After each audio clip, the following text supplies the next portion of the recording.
Keith with How to Build Your Own Home, and I've got some really interesting perspective that I want to help people with. And you can really post this or title this The Leadership in Construction, or a course in leadership, and really what leadership is all about. And as owner builders, we can get into what I call an inspector gadget phase.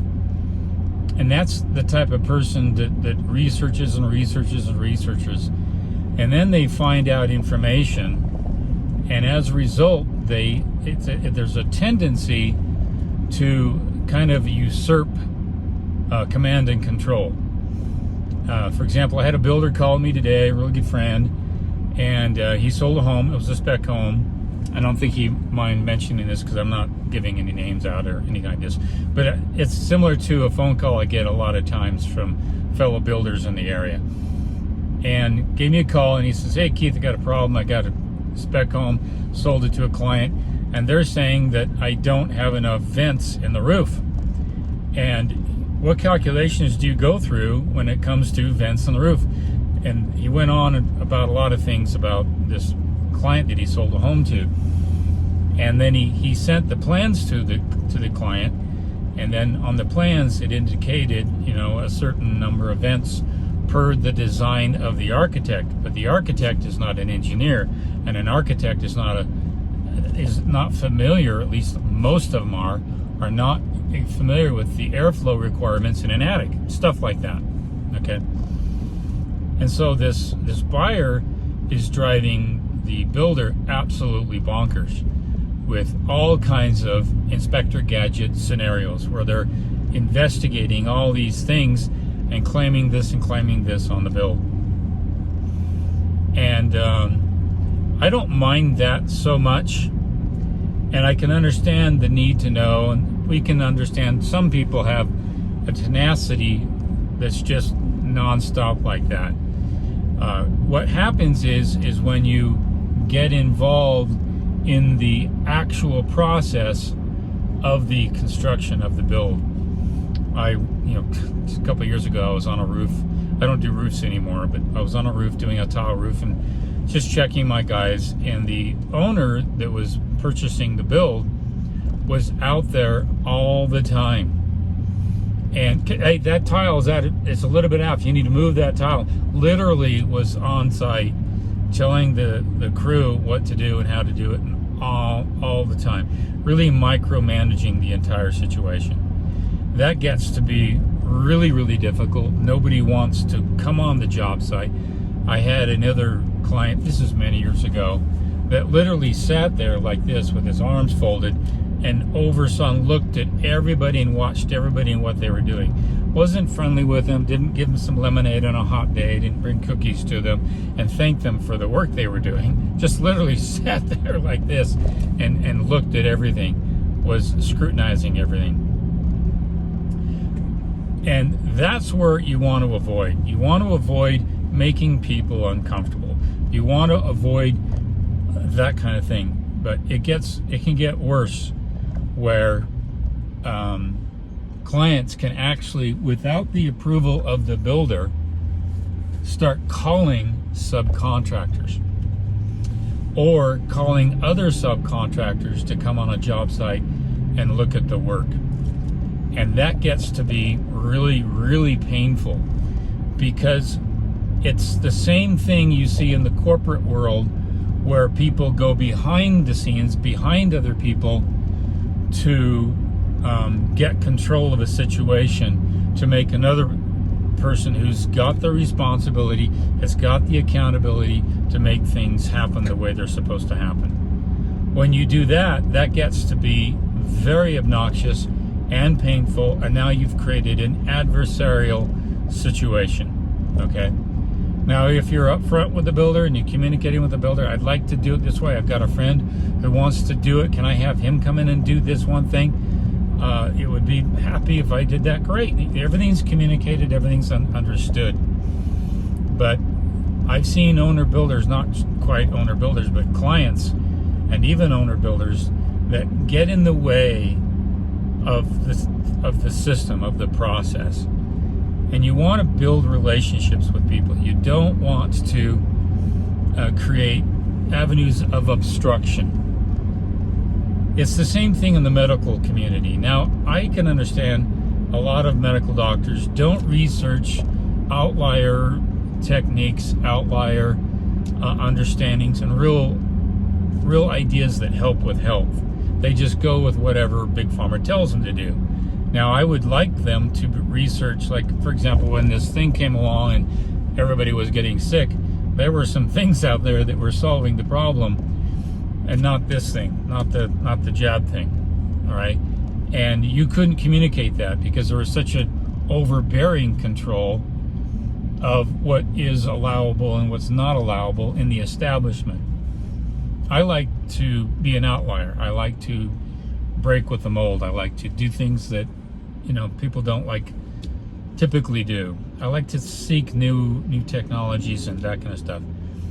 But that's in my house, that's in my realm, and I'm the builder, and I can investigate and I can find some new technologies and I can incorporate them into my system. But what's really bad is when people will research something and they'll find something they read in a post somewhere that could be a hired post, which now is becoming more and more the trend. Like if you type in the best windows to buy, or the best HVAC, or best whatever, you're going to get a blogger, which is now becoming an AI created blogger with a bent bias, and you've got to really read between the lines on really what is and what is not kind of a good technology to adopt. And that's why you have to network, and you have to even be careful with networking as well. What I have found is that when something is good and it has a proven track record, I see it adopted in a lot of areas. I may be a first adopter. I've been a first adopter on a lot of new technology, especially in my market. But over time, more and more people start to adopt it. And that's really a good sign. But owner builders tend to not look at that. They strictly stay online. They don't know what's in the market. For example, I've seen a lot of owner builders comment to me and say, hey, I'm going to do a SIP panel, or I'm going to do an ICF form construction, or I'm going to do this, or I'm going to do that. And I have a couple of questions for them. I go, first of all, do you have a crew that can install that? That's the first thing. And do you have mechanical crews, electrical, plumbing, HVAC? Can they work around that technology? And if they can't find those, then that technology is moot, because they're now putting pressure on other subcontractors to work around a technology that they're not familiar with. And so researching stuff online is great, but if it can't mesh within local labor, you've got a problem. These are things that a lot of investigative Inspector Gadget mindsets do, and they impose what they research on the builder, or they impose it on the subcontractor, and that subcontractor is really not skilled at adopting that into their wheelhouse. So you have to be very careful with what you are asking for, because a lot of crews may not be able to incorporate that. So it's very tenuous about adopting new systems or new technologies in an area, especially in a low build, for example, I had a build where we did some preformed masonry for over a hood of a stove, and it was heavier than you could imagine, super heavy masonry. And I finally found a crew, and they said, Keith, we will do this if you're on board and you approve it, and we work together on the engineering. I said, I'd love it. So we actually sat and talked about how we could over-engineer the install, and we took cable structures and cabling and rods and all kinds of stuff, created an additional lintel, an additional bond beam, and we tied that whole sucker to the framing structure, and we reinforced the framing structure with additional OSB. So they were happy, I was happy, and that's the only way they were able to take on a new technology as if you're willing to work with them and you kind of help them with the engineering of it. Well, that takes a lot of foresight, excuse me, and a lot of planning and all that kind of stuff. What I'm getting at here is a lot of people will do really unique things for your home, but only if you communicate, only if you're nice and accommodating and talkative. But if you're like this and you're at a job site making people uncomfortable, they're not going to want to go above and beyond or incorporate something new or do something extra for you. Don't be that person that, and I call it's a compulsive behavior, and this is what I'll end this kind of post with. And it's a compulsive behavior you see in the corporate world that they get a job, they go in there, and there's a subconscious need to make somebody look bad for the job they're doing, so you look good, so you can advance up the corporate ladder. That same mentality I see it transfer into the construction industry. And a lot of time, I've said no to a lot of clients that I knew that they were going to usurp and overstep what I was trying to do, because they feel good. There's an endorphin with regard to that. They feel good. Look what I did. I made the builder look bad. I found a problem, or I found a glitch. And rather than communicate with the builder, they'll go right to the subcontractor and they'll tell the subcontractor what to do. And then they'll communicate to the builder, look what I did. I did this. And you can tell it in the tonality of their language that it makes them feel good. And so they say to themselves, what do I need a builder for?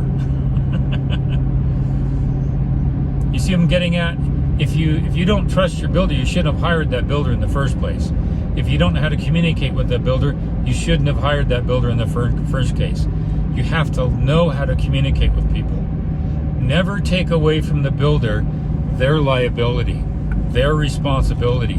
You want to keep that on their shoulders. And here's the point I'll end with. I thought I was going to end it with, but I have another point. I had some clients some years ago, and we had a leak in the roof. It happens with new construction. You just deal with it as best you can. Anyway, long story short, they got impatient with the way things were going, and they hired somebody else without notifying me to finish the roof. This person didn't know what they were doing, installed the roof incorrectly, caused serious leaks in the roof. And when they did that, I immediately got my attorney involved. I released myself from the contract, and that I was therefore no longer liable for any of the workmanship done to the home thereafter. All that leak produced so much damage and mold and you name it, the very thing that they were afraid of. Now they were liable for all the damage, all the poor workmanship, and everything that was done to the roof. Had they kept me on board, then any damage that would have come, I would have been fully liable for it. They didn't have any insurance, no liability protection, and the person they hired had no liability protection. So it was a cost completely out of their pocket. That's what I'm getting at, is they had the compulsive nature to usurp responsibility, usurp the command and control, because they feel good about making somebody else feel bad. Look at me, I took charge, I made it happen. Yeah, but you took away responsibility from somebody. The minute you do that, you also take away liability. And you don't want to do that. You want to keep that liability exactly where it needs to be until you can sufficiently transfer that liability over to the right person. If you're taking on liability, you're taking on the full accountability of everything that could happen with that job.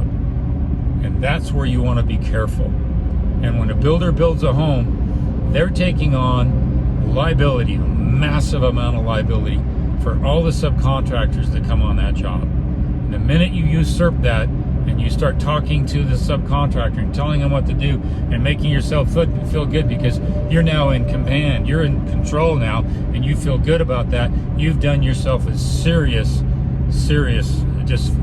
harm to your job. It's very dangerous to do that. Keep your relationship with your subcontractors straight up. And if you've got a builder, keep that communication strictly with that builder. Don't overstep that. Just like you would do in a regular business environment. You don't want to go to the superior above the person you're directly underneath. You don't want to do that, because your superior, if they're smart, they will say to you, did you tell your manager about that? I don't want to hear that. You go talk to your manager about that. If you're being political with the whole thing, that is extremely dangerous. I think you got my drift. I think you got what I'm talking about. Be very careful about how you approach the relationships and keep them as straight and upfront as you possibly can. And and if you see that you want a little bit more out of a job or a little bit different qualities of something, get that understood as soon as possible, and everything's going to be great. And I swear your project is going to go so much smoother. But if you've got a compulsive nature to take control and usurp people and make them feel bad, you got a problem. You need to work on your leadership, and you also need to work on yourself inside, because that is very, very dangerous, very, very destructive to a job site. So I'll say no more. I wanted to give that because it was on my mind. I've had 2 builders call me this week and how to deal with things, and they can kind of cut this stuff off at the pass. But every once in a while, you run into situations where you run into what they typically call a controlling mind or a control freak. This is a person that gets a high or an endorphin by usurping control. The minute you do that, in just about every general contractor agreement, in my agreement, I have it written that if they do contact subcontractors and tell them to do something, then I am not liable for that change. I'm not liable for any outcome that will come as a result of that. So be very careful about the liability you take on yourself when you take responsibility away from another contractor or subcontractor. This is extreme. It's the best lesson I can tell you about leadership. So anyway, this is Keith with How to Build Your Own Home, giving you the philosophy of construction as it relates to taking on a job and being your own general contractor, or working with a general contractor. You guys take care. Have a good time. Remember, every Thursday, live chat. Be there, 5 o'clock Mountain Standard Time. I'm there for an hour. I take questions from people. We're getting 30, 40, sometimes 50 people there. And during the course of the week, I get like 300 people listening in on that live chat. And a lot of people are sending me messages to answer on that live chat. Then they listen to it later on. So if you have any questions, go to the site, message me to any questions you have at How to Build Your Own Home, and I will answer those in the live chat. So you guys take care. This is Keith, How to Build Your Own Home.